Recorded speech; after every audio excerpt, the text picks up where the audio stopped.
এক বড় আপু আমাকে অনুরোধ করছে আমি যেন বড় মাছের রেসিপি দেখাই। আমি বড় আপুর অনুরোধ রাখার জন্য আমি বাজারে চলে গেলাম মাছ কেনার জন্য।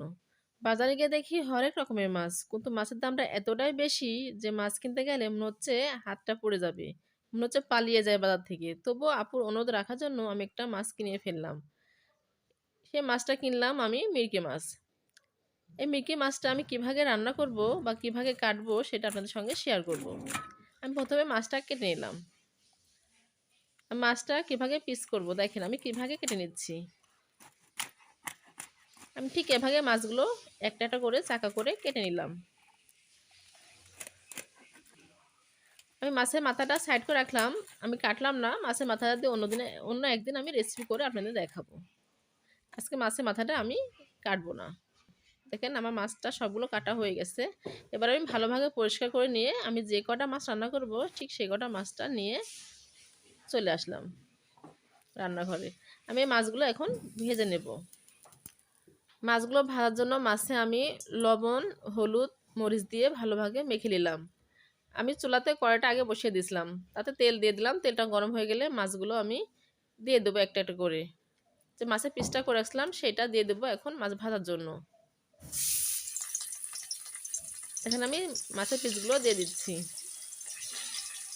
ঠিক এভাবে সবগুলো মাছের পিস আমি দিয়ে দিব, দিয়ে ভালোভাবে আমি ভেজে নেব।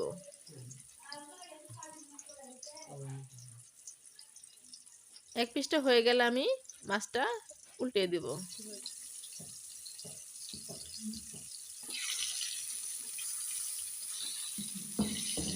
দেখেন মাছগুলো আমার এক পিসটা হয়ে গেছে, আমি ভালোভাবে আরেক পিসটা উল্টে দিচ্ছি। ঠিক এভাবে আমি সব মাছগুলো ভেজে নেব। আমার মাছগুলো ভাজা হয়ে গেছে। আমি যে মাছটা ভাজলাম যে তেলে, সে তেলে আমি দিয়ে দিলাম পেঁয়াজ কুচি, এবার দিয়ে দেবো মরিচ কুচি, দিয়ে আমি ভালোভাবে ভেজে নেব। আমি এভাবে পেঁয়াজ মরিচ ভাজতে থাকবো।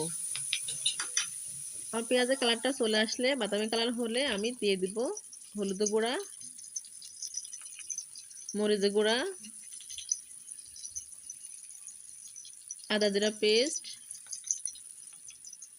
লবণ স্বাদ মতো লবণটা আমি দিয়ে দিলাম।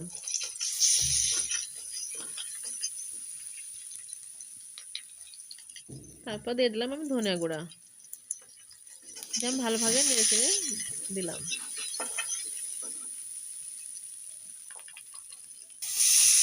নাড়াচাড়া হয়ে গেলে আমি দিয়ে দিলাম পানি মশলাটা কষানোর জন্য। তারপর দিয়ে দিলাম টমেটো কুচি। টমেটো কুচি দিয়ে আমি আবারও ভালোভাবে মশলাটা কষাই নেব। ভালোভাবে কষানো হয়ে গেলে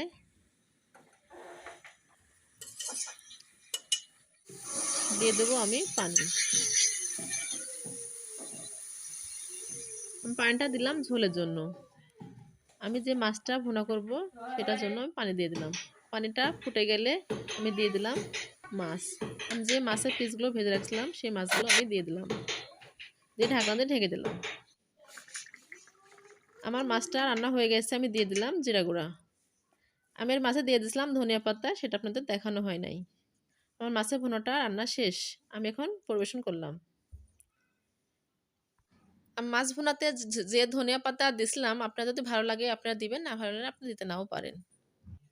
তো বন্ধুরা আমি আমার মাছের ভুনাটা রান্না করে খেয়ে দেখছি, অনেক টেস্টি হয়েছে। ঠিক এভাবে আপনারা রান্না করে খেয়ে দেখবেন, আপনাদের কাছেও অনেক ভালো লাগবে। তো বন্ধুরা আমার রেসিপি যদি আপনাদের ভালো লাগে তাহলে বেশি বেশি করে লাইক, কমেন্ট, শেয়ার এবং সাবস্ক্রাইব করবেন। সাবস্ক্রাইব করতে ভুলবেন না বন্ধুরা। সবার সুস্বাস্থ্য কামনা করছি, সবাইকে ধন্যবাদ। আল্লাহ হাফেজ।